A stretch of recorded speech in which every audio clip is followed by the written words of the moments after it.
الحمد لله وكفى وسلام على عباده الذين اصطفى أما بعد فأعوذ بالله من الشيطان الرجيم بسم الله الرحمن الرحيم صراط الذين أنعمت عليهم غير المغضوب عليهم ولا الضالين صدق الله مولانا العظيم.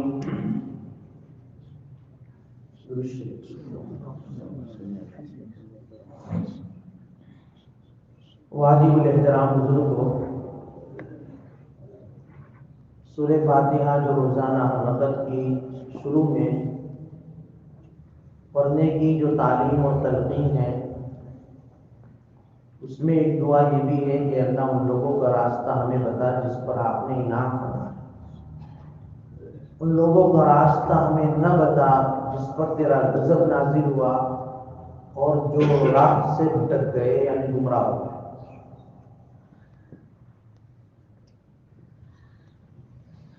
ایمان جو ہے رجا اور خوف کے درمیان کا نام ہے کہ مومن کے اندر اللہ تبارک و تعالیٰ کی امید بھی ہو، اللہ کی ذات گرامی سے کہ اللہ معاف کرنے والے ہیں، اور اللہ تعالیٰ کا خوف بھی ہو کہ اللہ گناہ پر پکڑ کرنے والے ہیں. یہ دونوں چیزیں بیلنس ہونی چاہیے. حدیث میں آتا ہے کہ امید اور رجا اور خوف، ان دونوں کو اگر ترازو میں رکھا جائے اور دونوں کا وزن جو ہے بالکل بیلنس ہو تو ایمان کے مکمل ہونے کی بشارت ہے کہ وہ اس کا ایمان کامل ہے. لیکن ان دونوں میں اگر کسی بھی قسم کی کچھ کمی ہوئی تو پھر ایمان میں گڑبڑ ہے.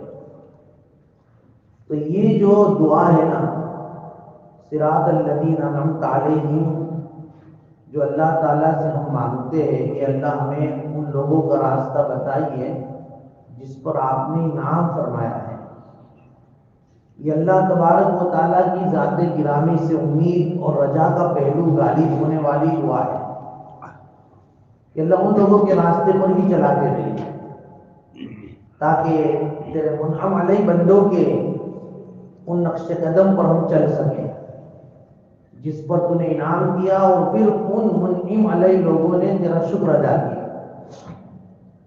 تو اس سے اللہ کی رضا اور امید کا پہلو ہے، اور غیر المغضوب علیہم ولا الضالین کے اندر خوف کا پہلو ہے کہ اللہ ہمیں ان لوگوں کا راستہ مت بتانا جس پر تیرا غضب نازل ہوا اور جو گمراہ ہوئے. اس پر خوف کا پہلو ہے. تو اللہ تعالیٰ کا خوف اور درد جس کے اندر ہوگا وہ ہمیشہ بچتا رہے گا اللہ کی نافرمانیوں سے، اللہ کی ان تمام چیزوں سے جس پر اللہ کا غضب نازل ہو رہا ہے. جتنے بھی مطیع و فرما بردار لوگ ہیں، جس گروہ کے ہیں، جس جماعت کے ہیں، ان تمام کو ایک ہی دعا میں شامل کر دیا. صراط الذین انعمت علیہم، ان میں سب لوگ آتے ہیں،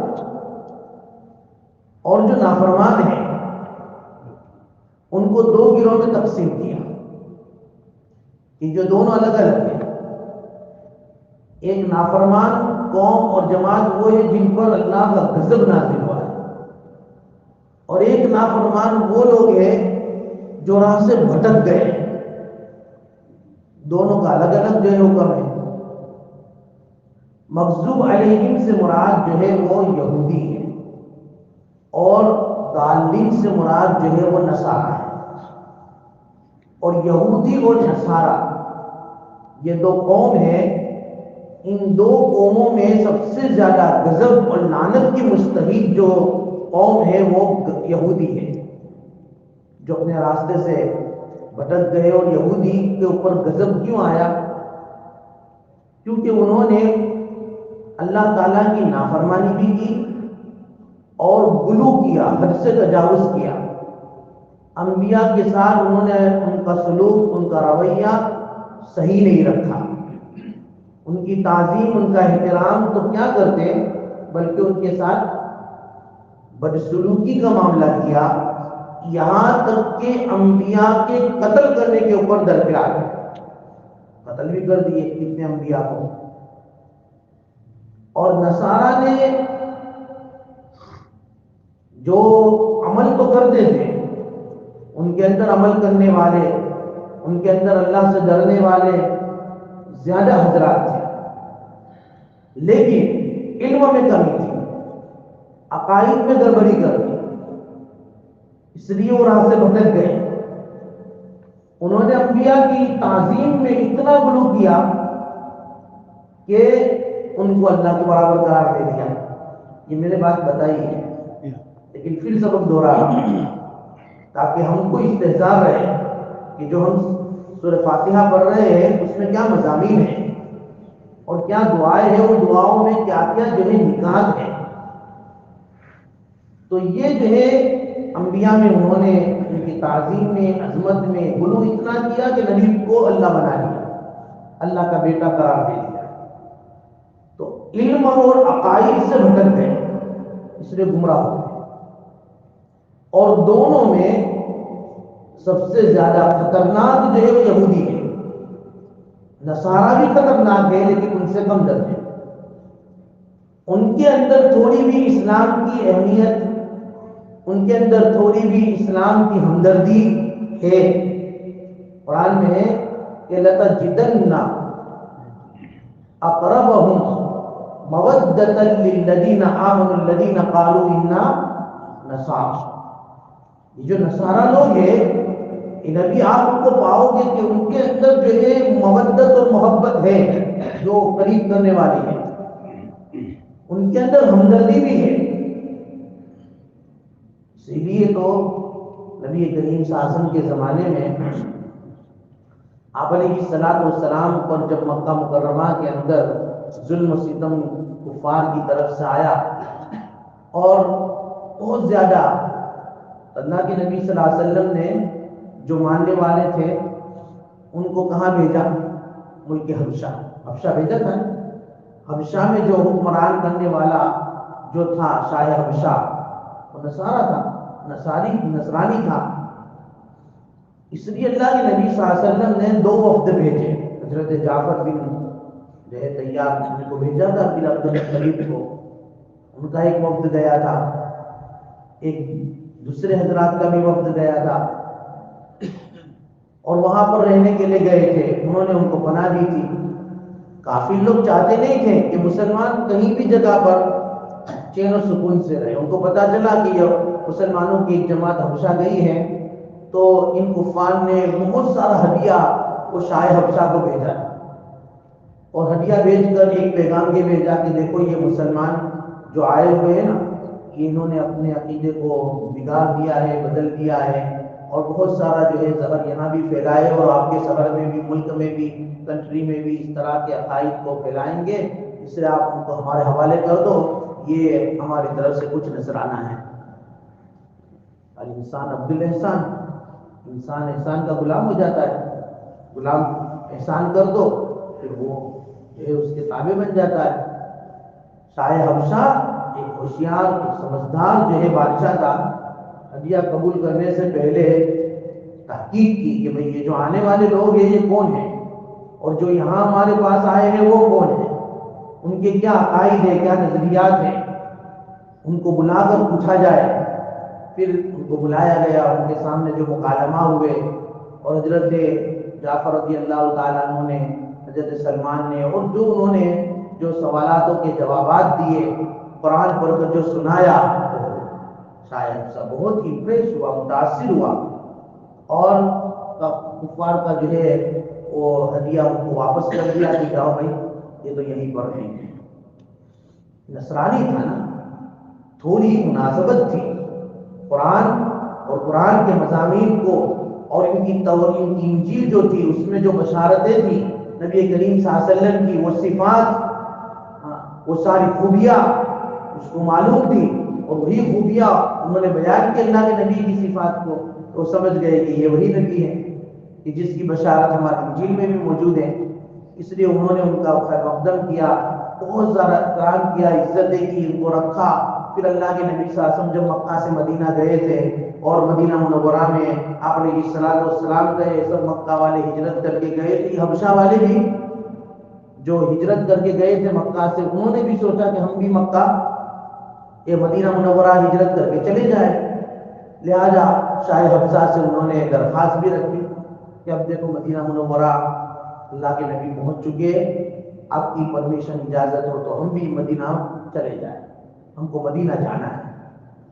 حبشہ نے ان کو اجازت نہیں دی، بلکہ ان کے ساتھ جو ہے 80 آدمی کا قافلہ ان کے ساتھ بھیجا کہ جاؤ یہ تم کو رکھنے آتے ہیں مدینہ، اور جو تمہارے نبی ہے ان سے یہ ملاقات کریں گے۔ تو اس میں 80 افراد کے اندر جو ہے 72 افراد، 72 افراد تو حبشہ ہی کے تھے، اور 8 افراد جو تھے وہ ملک شام کے تھے۔ یہ 80 افراد مدینہ منورہ کے قافلوں کو جو ہجرت کر کے گئے تھے مکہ سے، ان کو چھوڑنے کے لیے مدینہ گئے۔ جب مدینہ گئے اللہ کے نبی صلی اللہ علیہ وسلم کی خدمت میں پیش ہوئے، اللہ کے نبی صلی اللہ علیہ وسلم نے ان کو دیکھا، انہوں نے ان کو دیکھا، ساری گفتگو ہوئی۔ اللہ کے نبی صلی اللہ علیہ وسلم سے پھر انہوں نے درخواست کی کہ بھئی آپ ہمیں اپنا قرآن پڑھ کر سنائیے۔ ان 80 افراد نے اللہ کے نبی صلی اللہ علیہ وسلم نے انہیں سورہ یاسین پڑھ کر سنایا۔ کتابوں میں لکھا ہے اللہ کے نبی نے جب یاسین پڑھی، اور اللہ کے نبی کی زبان سے پڑھا ہوا کلام قرآن تو کیا ہے، آدمی کو وجد میں لا دینے والا ہے۔ جنات ان سے متاثر ہو گئے تھے، انسان تھے، بہت متاثر ہوئے، اتنے متاثر ہوئے کہ تمام کے تمام وہ 80 افراد جو آئے تھے وہ رونے لگے، ساروں قطع رونے لگے۔ اور پھر اخیر میں انہوں نے کہا کہ یہ کلام ہمارے کلام کے مشابہ ہے، یہ کلام ہمارے کلام کے مشابہ ہے۔ ہاتھ پھیلا دیے اور کہا یا رسول اللہ صلی اللہ علیہ وسلم ہمیں کلمہ پڑھا دیجیے۔ وہ 80 افراد مسلمان ہو گئے، اور یہ 80 افراد مسلمان ہو کر پھر ملک حبشہ گئے، اور جب وہاں ملک حبشہ گئے، ایتھوپیا وہ حبشہ ہے، پھر وہاں آئے واپس، اور شاہ حبشہ کو انہوں نے سارا واقعہ اور ساری باتیں سنائی۔ شاہ حبشہ بھی بہت متاثر ہوا، اسی مجلس میں اس نے بھی اسلام کو قبول کر لیا، اور پھر کتابوں میں لکھا ہے کہ اپنے بیٹے کو اپنے اسلام کی جو ہے خبر ایک خط کے ذریعے لکھ کر بھیجا کہ آپ جاؤ مدینہ اور میرے اسلام کی جو ہے آپ اطلاع دے دو۔ اتفاقاً جس جو ہے راستے سے ان کا بیٹا سمندری راستے سے جا رہا تھا، وہ کشتی جو ہے وہ ڈوب گئی، مدینہ نہیں پہنچ سکی، اس لیے وہ خط بھی رہ گیا، ان کو بات بھی رہ گئی۔ لیکن اللہ کے نبی صلی اللہ علیہ وسلم کو تو اطلاع مل گئی تھی، اس لیے اس کے انتقال پر آپ علیہ السلام نے نماز جنازہ غائبانہ بھی پڑھی تھی۔ تو بہرحال نصارہ جو ہے وہ مسلمانوں کے قریب ہے بنسبت یہودیوں کے۔ قرآن میں کہ وَلَتَجِدَنَّ أَشَدَّ النَّاسِ عَدَاوَةً لِلَّذِينَ آمَنُوا الَّذِينَ آمَنُوا الْيَهُودِ، جو ہے آپ لوگوں میں سب سے زیادہ دشمنی، عداوت، جیلسی کسی قوم کے بارے میں، کسی قوم کے اندر مسلمانوں کے بارے میں اگر آپ پاؤ گے نا، وہ یہودی ہیں، ان کے اندر بہت ہی زیادہ مسلمانوں کے خلاف اور مسلمانوں کے بارے میں عداوت ہے، پہلے ہی سے اور آج تک قیامت تک رہے گی، قرآن کا اعلان ہے۔ اس لیے ان لوگوں کے راستے سے بچنے کی دعا ہمیں ہر نماز میں مانگی جائے۔ اللہ میں سمجھا دے، قرآن کی تفسیر جو ہے نا، یہ قرآن کے جو مضامین ہیں ان پر آدمی غور کرے۔ ایک آیت اگر ہم سمجھ گئے نا تو یہ بھی ہمارے لیے بہت بڑی مجلس کافی ہے۔ ہم سوچ کر یہ آیت کریمہ ہر نماز میں پڑھیں، اس کے معنی پر غور و فکر کر کے پڑھیں کہ دیکھو اللہ تبارک و تعالیٰ سے ہم دعائیں کر رہے ہیں، اللہ ان لوگوں کا راستہ ہمیں مت بتا، اس پر تیرا غضب نازل ہوا ہے، کیونکہ یہ یہودیوں کے اوپر اللہ کا غضب نازل ہوا ہے۔ انہوں نے پہلے ہی سے اسلام کے خلاف سازشیں کی ہیں، اسلام کو مٹانے کی، اسلام کو ختم کرنے کی، انہوں نے پہلے ہی سے پروپیگنڈے کی ہے کہ یہ اسلام کیسے مٹ جائے، اسلام کیسے ختم ہو جائے۔ مسلمانوں کو پہلے ہی سے انہوں نے تکلیفیں پہنچائی۔ مدینہ میں آنے کے بعد اللہ کے نبی صلی اللہ علیہ وسلم کو بھی سب سے زیادہ خطرہ یہودیوں کا ہی تھا. یہودیوں میں جو خیبر ہے یہ وغیرہ، اگرچہ ان کی میجورٹی اتنی زیادہ نہیں تھی لیکن ان کا جو ہے پھر زیادہ غلبہ ہوا اور پھر مسلمانوں نے ان کو شکست دی، خیبر بھی فتح ہوا. لیکن پھر بھی ان کے دل میں تو آج بھی یہ دعوت ہے، آج بھی یہودیوں کے اندر یہ جو ہے وہ خیبر کے متعلق جو ہوا تھا آج بھی ان کے ذہن میں بدلہ لینے کی آگ آج بھی موجود ہے. آج بھی موجود کہ کس طرح ہم اپنے خیبر کو، کیونکہ جو خیبر فتح مدینہ کے قریب ابھی بھی ہے، کعب بن اشرف کا جو بالکل بڑا محل تھا خود میں بھی یہ سفر میں دیکھ کر آیا، مدینہ کے قریب ہی ہے، آج بھی مسلمانوں کے قبضے میں ہے. لیکن ابھی بھی وہ اس کو حاصل کرنے کی فکر کر رہے ہیں کہ کس طرح جو ہے ہم اپنے آبا و اجداد کا بدلہ لیں. اتنی جو ہے یہودیوں کے اندر ہماری عداوتیں آج بھی موجود ہیں، کیونکہ قرآن نے اعلان کر دیا اشد الناس عداوۃ للذین آمنوا الیہود، یہود کے اندر ایمان والوں کے بارے میں تو بہت ہی زیادہ ہے. اسی کی بد دعا ہے، اسی کی جو ہے دعا مانگی جا رہی ہے کہ اللہ ان لوگوں کا راستہ ہمیں مت بتا. لیکن ہم اپنی زندگی میں غور و فکر کریں، اللہ ہمیں معاف فرماوے، ہماری معاشرت میں، معاملات میں، ہمارے سارے اس میں کس کے طریقے اختیار کیے جاتے ہیں.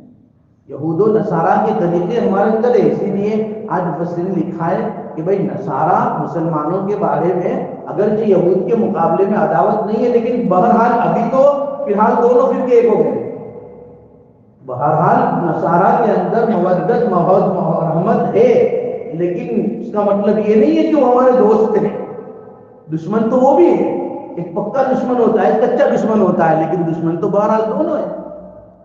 دونوں ہی جو ہے اسلام کے خلاف ہے اور اسلام کے متعلق اور اسلام کو ختم کرنے کی سازشیں کر رہے ہیں. تو انہی کے بارے میں اللہ تبارک و تعالیٰ سے ہر نماز میں دعائیں مانگی جا رہی کہ ان لوگوں کا راستہ میں ہم دعا مانگ تو رہے لیکن باہر انہی کے طریقے پر چل رہے ہیں. یہ ہمیں غور و فکر کرنا چاہیے. ہمارے لباس کو دیکھیے، ہمارے کھانے پینے کو دیکھیے، ہماری شادی بیاہ کو دیکھیے، ہمارے جتنے بھی جو ہے تقریبات ہیں ان تقریبات پر ہم نظر کریں کیا ہے. اس حدیث کو ہمیشہ ہمیں سامنے رکھنا چاہیے کہ من تشبہ بقوم فہو منہم، جو آدمی جس قوم کی شباہت اختیار کرتا ہے وہ اسی قوم میں سے ہوگا، قیامت کے دن اسی قوم میں سے ہوگا. کیونکہ اللہ تعالیٰ نے جتنی مخلوقات دنیا میں پیدا کی ہیں، جتنی بھی مخلوقات، انسان ہو، جنات ہو، جانور ہو، دیکھو ان کا ظاہری شکل و صورت اللہ تعالیٰ نے الگ الگ بنایا. انسان کی شکل الگ بنائی، جنات کی شکل الگ بنائی، جانوروں میں بھی شیر کی شکل الگ بنائی، گدھے کی شکل الگ بنائی. شکل و صورت کے اعتبار سے اللہ تعالیٰ نے ہر مخلوق کو الگ اور جدا پیدا کیا ہے. کیوں؟ تاکہ شناخت ہو، پہچان ہو کہ بھئی یہ الگ ہے، یہ الگ ہے، یہ الگ ہے، یہ الگ ہے. اسی طرح قوم و ملت کے اندر بھی جتنے مذاہب ہیں ان مذاہب کے اندر بھی ظاہری طور و طریق، ظاہری جو ہے لباس، ظاہری لب و لہجہ، بولی، لینگویج اللہ تبارک و تعالیٰ نے الگ الگ بنائی ہے تاکہ اس کی شناخت ہو، پہچان ہو کہ بھئی مسلمانوں کو کہاں یہ لباس، ان کا لباس الگ، ان کا لباس الگ، ان کی زبان الگ، ان کی زبان الگ، ان کا جو ہے طریقہ الگ، ان کا طریقہ الگ.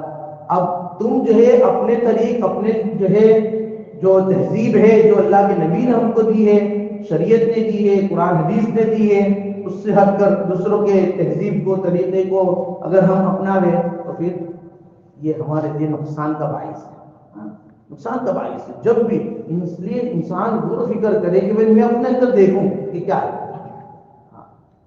سورج ہمیں ہر شام یہ درس دیتا ہے. وہ شاعر نے کہا تھا نا، آج اس پر غور کریں کہ سورج ہمیں ہر شام یہ درس دیتا ہے، مغرب کو جاؤ گے نا تو ڈوب جاؤ. مغرب میں جاتا ہے نا سورج، ڈوب جاتا ہے. مغرب والوں کی تہذیب اپناؤ گے، ان کا لباس، ان کی شکل و صورت، ان کی تمدن، ان کی تہذیب اپنے اندر پیدا، ڈوب جاؤ گے، ترقی نہیں پاؤ گے، تنزلی میں آؤ گے. اپنے خورشید پہ پھیلا دیے سائے ہم نے، اپنے خورشید پہ پھیلا دیے سائے ہم نے اور مانگتے پھرتے ہیں اغیار سے مٹی کے چراغ۔ ہمارے پاس تو خورشید تھا، خورشید آسمان میں بلند ستارہ ہوتا ہے جس کی روشنی سے پوری دنیا روشن ہوتی ہے، اس خورشید پہ تو تم نے سائے لگا دی اور دنیا والوں سے مٹی کے چراغ کی بھیک مانگ رہے ہو، اپنے اس معاشرے کو روشن کرنے کے لیے ان کے سامنے ہاتھ پھیلا رہے ہو۔ اپنے خورشید پہ پھیلا دیے سائے ہم نے اور اغیار سے مانگتے پھرتے رہو مٹی کے چراغ۔ یہ آج ہمارا حال ہے، ہمارا حال ہے۔ اس لیے ہم اپنی تہذیب، اپنی تمدن میں غور و فکر کریں۔ اس لیے یہودی جو ہے نا وہ بڑے ہی خطرناک ہے، نصارہ یہ بھی خطرناک ہے، دونوں ہی اسلام کے دشمن ہیں۔ اسلام کو مٹانے کی، اسلام کو ختم کرنے کی، اسلام کو کمزور کرنے کی ہر وقت سازشیں کرتے رہتے ہیں۔ یہودیوں کی 4 بری صفات قرآن میں بیان ہے، 4۔ پہلی صفت بتائی کہ سماعون للکذب، جھوٹ سننے کے عادی ہے، جھوٹ، کیونکہ ان کی عادت تھی نا اپنے مقتدا کی بہت زیادہ پیروی کرتے تھے۔ ان کو معلوم تھا کہ حالانکہ ہمارے مقتدا ایسے ہیں کہ جنہوں نے کتاب کے اندر تحریف کر دی ہے، تبدیل کر دی ہے، چینجنگ کر دی ہے، پھر بھی جھوٹ سننے کے عادی بن گئے۔ جھوٹ سننا یہ یہودی کی عادت ہے، قرآن نے اس کو بیان کیا ہے پورے سورہ مائدہ کے اندر۔ آپ دیکھو تو پورا رکوع ہے اس کے اندر، جس میں یہود کی بڑی بڑی خصلتیں بیان کی۔ اس میں 4 بڑی خصلت یہ بتائی، جھوٹ سننے کے عادی ہیں، بس جھوٹی باتیں سنو اور پھر اس کو چلاؤ۔ اس سے مفسرین نے مسلمانوں کو ایک سبق دیا کہ دیکھو یہ یہودیوں کی صفت ہے، جھوٹ کو سننا پھر اس کو پھیلانا۔ آج ہمارا کیا ہے، کوئی بات آ گئی چاہے سچ ہے جھوٹ ہے، کوئی تفتیش نہیں، کوئی تحقیق نہیں، اور پھیلانا شروع کر دیا۔ انسان کے جھوٹا ہونے کے لیے صرف یہ بات کافی ہے حدیث میں کہ وہ سنی سنی باتیں سنے پھر پھیلائے، کوئی تحقیق نہیں۔ اس لیے جھوٹ سننے کے عادی یہودی ہوا کرتے تھے۔ ہم تو سنیں گے بھی سچ اور پھیلائیں گے بھی سچ باتیں۔ اس لیے مفسرین نے لکھا ہے کہ وہ لوگ تو جو ہے اپنے مقتدا سے باتوں کو سنتے تھے، حالانکہ ان کے مقتدا ایسے غدار لوگ تھے کہ جو قرآن کی آیتوں میں تبدیلی کر دیا کرتے تھے۔ اس لیے تم بھی چاہے قرآن سنو، حدیث سنو، دین کی باتیں سنو، چاہے اپنے مقتدا سے سنو، لیکن محقق علماء سے سنو۔ مسٹر انٹرنیٹ کو اپنا مفتی مت بناؤ، گوگل کو اپنا مفتی مت بناؤ۔ جو خدا کا خوف رکھنے والا ہو، عالم دین ہو، ان سے ڈائریکٹ بات کرو، ڈائریکٹ سنو۔ بس ہم کو جو بات ہے کہ گوگل پر لگاؤ اور کر دو، اب اس میں کیا سچ ہے جھوٹ ہے کچھ بھی نہیں۔ جس طرح یہودی اپنے مقتدا کی بات کو سن کر بس پھیلانا، اس طرح تم بھی جس کی بات کو سن کر جو ہے باتوں کو مت چلاؤ، بھائی نہیں، پہلے تحقیق کرو۔ آج ہم نے دین کو اتنا سستا سمجھ لیا ہے کہ ہم جو ہے مثال کے طور پر اگر ہم بیمار ہو جائیں تو ہم ویسے سنے سنائے ڈاکٹر کے پاس تو جاتے بھی نہیں ہیں جب تک کہ مکمل تحقیق نہ ہو جاوے، جب تک تجربہ نہ ہو جاوے۔ وہاں تک تو کسی ڈاکٹر کے پاس اپنی جسمانی دوا لینے کے لیے جانے کے لیے تیار نہیں ہے، بلکہ اپنی جسمانی علاج کرانے کے لیے، آپریشن کرانے کے لیے، کوئی بڑا اگر ہمارا جو ہے میڈیکل کرانا ہو تو کتنی تحقیق کرتے ہیں، کتنے لوگوں کو پوچھتے ہیں، کتنے تو فون کرتے ہیں، اور پھر اس کے بعد اپنا ہاتھ اس ڈاکٹر کے ہاتھ پہ دیتے ہیں، پھر اس کے بعد اپنی بیماری اس کے سامنے پیش کرتے ہیں۔ اور آج ہم نے دین کو اتنا جو ہے سستا اور اتنا جو ہے معمولی سمجھ لیا کہ ہم نے اپنی جسمانی مرض کو تو جو ہے کسی ایرے گیرے ڈاکٹر کے پاس جانے کے لیے تیار نہیں، اور دین کے معاملے میں جس کو چاہے اس کو ہم جو ہے پوچھ لیا، جس کے سامنے چاہے اس کے سامنے ہاتھ پھیلا دیا اور ان کو بات کہی نہیں۔ جس طرح جسمانی مرض کے لیے ہم جو ہے اچھے ڈاکٹر کی تلاش کرتے ہیں، اپنے روحانی مرض کے لیے اور دین کی باتوں کو جاننے سمجھنے کے لیے بھی اچھے جو ہے علماء اور اچھے صلحاء اور جتنے بھی جو ہے جو علماء ہیں، مفتیان کرام ہیں، ان کا جو ہے رابطہ کریں۔ یہ سماعون للکذب کی تفسیر ہے، پوری باتیں لکھی ہے، یہودی کی ایک صفت۔ دوسری صفت قرآن نے کی کہ سماعون لقوم آخرین لم یاتوک، ان کی عادت کیا ہوتی ہے یہودیوں کی کہ وہ کہ نبی دوسرے لوگوں کو آپ کے پاس بھیجتے ہیں دین کی باتوں کو سننے کے لیے، لم یاتوک، لیکن وہ خود آپ کے پاس نہیں آتے، وہ خود آپ کے پاس آ کر جو ہے بات مسئلہ پوچھتے نہیں ہیں، دوسروں کو بھیجتے ہیں کہ جا کے پوچھ کیا ہو نبی سے کہ بھئی زنا کی سزا کیا ہے، زنا کے احکامات کیا ہے، اگر کوئی زنا میں مبتلا ہو گیا تو اس کے متعلق کیا کرنا چاہیے، صرف پوچھ کیا ہو۔ دیکھو نبی وہ خود آپ کے پاس نہیں آئیں گے بلکہ دوسرے لوگوں کو آپ کے پاس بھیجیں گے، سماعون لقوم آخرین لم یاتوک، دوسرے لوگ آئیں گے آپ کے پاس سننے کے لیے، مسئلہ معلوم کرنے کے لیے، ان کو دین سے، دین کے احکامات سے کوئی بھی سروکار نہیں، بس وہ صرف سنیں گے، مسئلہ معلوم کریں گے اور عمل کرنے کے سلسلے میں پھر سوچیں گے اپنی رائے، اپنے مشورے اور اپنی سمجھ سے پھر اس پر عمل کریں گے۔ اس لیے یہاں بھی مفسرین نے لکھا ہے کہ دیکھو یہودیوں کا طریقہ مسلمانوں تم مت اپناؤ کہ کوئی بھی مسئلہ درپیش آیا چلو نے مفتی صاحب سے پوچھ تو لو کیا کہتے ہیں اس مسئلے کے بارے میں، کیا ہے، ایسا کرنا کیسا ہے، پوچھ لو، پھر کرنا نہ کرنا اپنے ہاتھ میں ہے، فتویٰ معلوم کر لو، پھر کرنا نہ کرنا اپنے ہاتھ میں ہے، جو کرنا ہے وہ تو کریں گے، مسئلہ تو پوچھ لو۔ یہ یہودیوں کا طریقہ تھا کہ وہ آتے تھے آپ کے پاس مسائل پوچھنے کے لیے، خود تو نہیں آتے تھے، دوسروں کو بھیجتے تھے، مطلب ہوتے ہیں مسئلے خود کے ہوتے ہیں لیکن وہ خود نہیں جاتے، ہمیں پوچھ لیتے ہیں ذرا، لم یاتوک، وہ خود نہیں آئیں گے آپ کے پاس۔ تو ایسا طریقہ ہمیں بھی اختیار نہیں کرنا چاہیے۔ یہودیوں کی صفات بیان کی، مسلمانوں کو اس کا درس دیا، سبق دیا کہ ایسا مت کرو۔ یہ دوسری صفت، دوسری بری صفت یہ یہودیوں کی۔ تیسری بری صفت سماعون للکذب سماعون لقوم آخرین لم یاتوک، اور تیسری بری صفت یحرفون الکلم عن مواضعہ، وہ ان کی عادت ہی تھی کہ جو اللہ کا کلام ہے اس کلام میں رد و بدل کر دیتے تھے، اپنی جگہ سے کوئی بات کو ہٹا کر، اپنی جگہ قرآن سے ہٹا کر، توریت سے ہٹا کر دوسری بات ڈال دی۔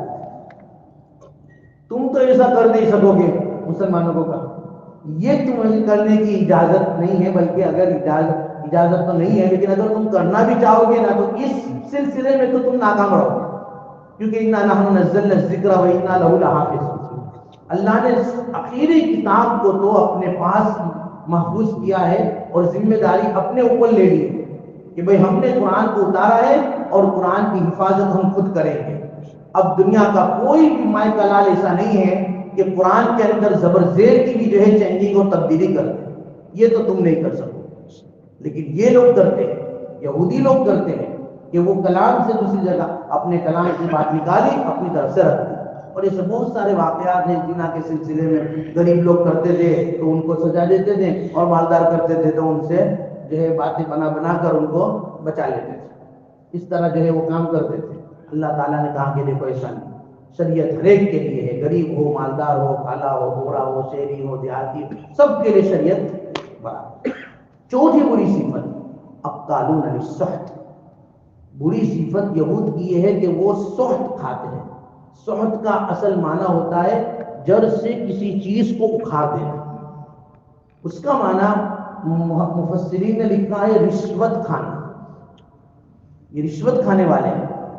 ہاں وَلَا تَشْتَرُوا بِآيَاتِي ثَمَنًا قَلِيلًا، بھائی میری آیتوں کو تھوڑے مول کے بدلے میں مت بیچو، یہودیوں کو کہا کہ بھئی کوئی آیا اور تم کو جو ہے پارسل بتایا، معاملہ بدل گیا، حکم بدل گیا، نہیں، یہ رشوت لیتے۔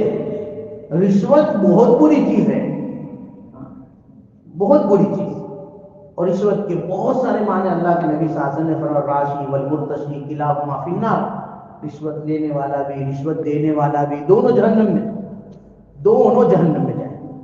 اللہ نے ہماری حفاظت فرمائے ہے کہ نہیں؟ کتنی رشوت ہے، ہم تو دیتے اور دے کر کے خوش ہوتے ہیں، تو ٹرافک والے دے دیا، شورے دے دیا، یار کیوں دے کیوں؟ یہ رشوت ہے، اپنی جان بچانے کے لیے اپنے جو ہے، حالانکہ سب کچھ برابر ہے. ایک بات الگ ہے کہ بھئی آدمی اتنا مجبور ہو جاوے کہ بھئی اس کے بعد اس کو چارے کار ہی نہ ہو، اور پھر دینے کے بعد بھی احساس ہو، ندامت ہو، پچھتاوا ہو، تو پھر ہو سکتا ہے اللہ معاف کر دے. لیکن اس کی عادت بنانا، جو کام ان کے ذمے ہے وہ کام وہ پورا نہ کرے، بلکہ اس کو جو ہے تم پیسے دے دے کر پورا کرواؤ، تو دینے والا بھی گنہگار، لینے والا تو ہے ہی گنہگار. اور ان کے یہاں تو کیا حلال کیا حرام. لیکن ہم تو مسلمان ہیں بھائی، اس سلسلے میں اس کا ہم اہتمام کریں، اس سے بچیں، کیونکہ دینے والا بھی لینے والے کی طرح گناہ میں برابر ہے. یاد رکھنا. یہودیوں کی صفات بیان کی ہے کہ ان کا کام یہ تھا، تم مت کرو. ہاں، ان کو جس بات کا حکم دیا جاتا تھا نا اس کے خلاف ہی کرتے تھے، اس سے تم بچو. ان کو کہا، کیونکہ وہ بعض مرتبہ قرآن میں چینجنگ ایسی کرتے تھے کہ اس سے احکام ہی بدل جاتے تھے. بے مثال کے طور پر تمام کو معلوم ہے کہ یہ تو دریا کنارے پر رہنے والے تھے، مچھلی کا شکار کر کے کھانے والے تھے. ان کو سنیچر کا عبادت کا دین دیا تھا کہ اس میں تم کو شکار نہیں کرنا، لیکن پھر بھی وہ کیا کرتے تھے؟ ہیلا اس طرح اختیار کیا کہ مچھلی کے دم پر جو ہے ڈوری باندھ دی، اور ڈوری باندھ کر پھر وہاں پر پیچھے لٹکا دی.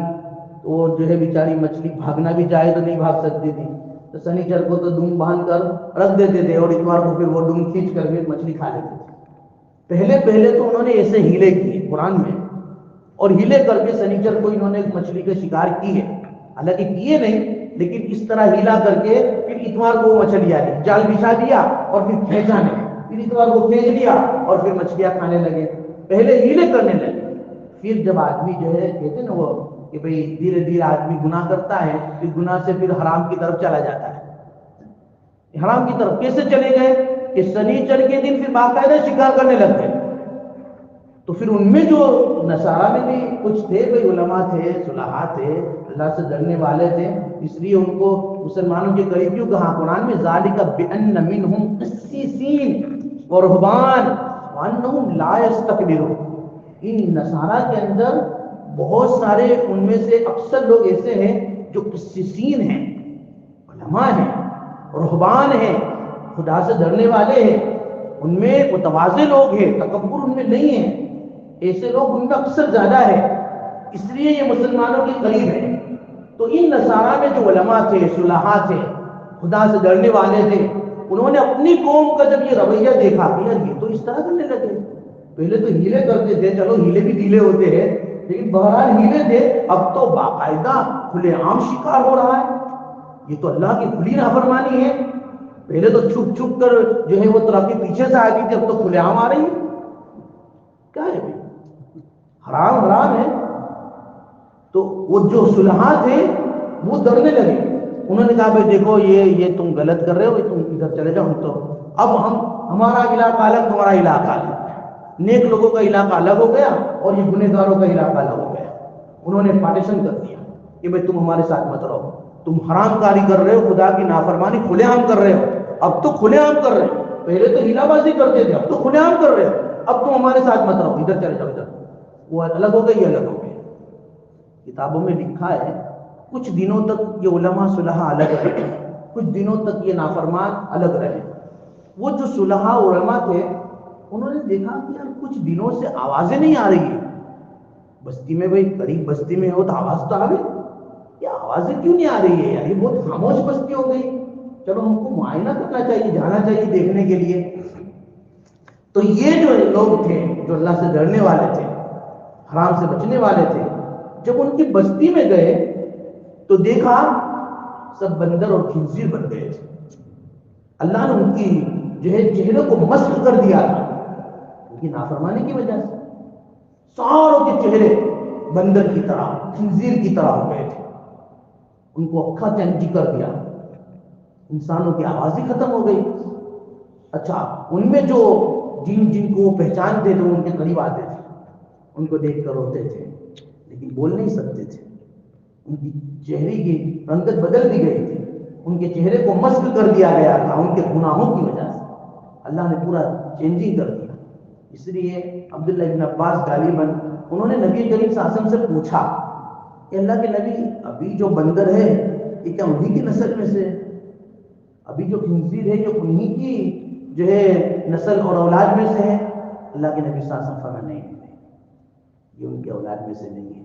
میرے صحابہ سنو، جس قوم پر اللہ کا عذاب آتا ہے اور اللہ کا غضب نازل ہوتا ہے اور ان کے جو ہے چہرے کو مسک کر دیا جاتا ہے نا، تو پھر یہ چہرے کا مسک بہت دیر تک نہیں رہتا، بہت دیر تک نہیں رہتا۔ اور دوسری بات، ان سے اللہ تعالیٰ نسلیں نہیں چلاتا، بس انہی کی نسل پر ان کو جو ہے اسٹاپ کر دیتا ہے، بس وہ اسی وقت رہے، کچھ دنوں زندہ رہے، پھر سب مر گئے۔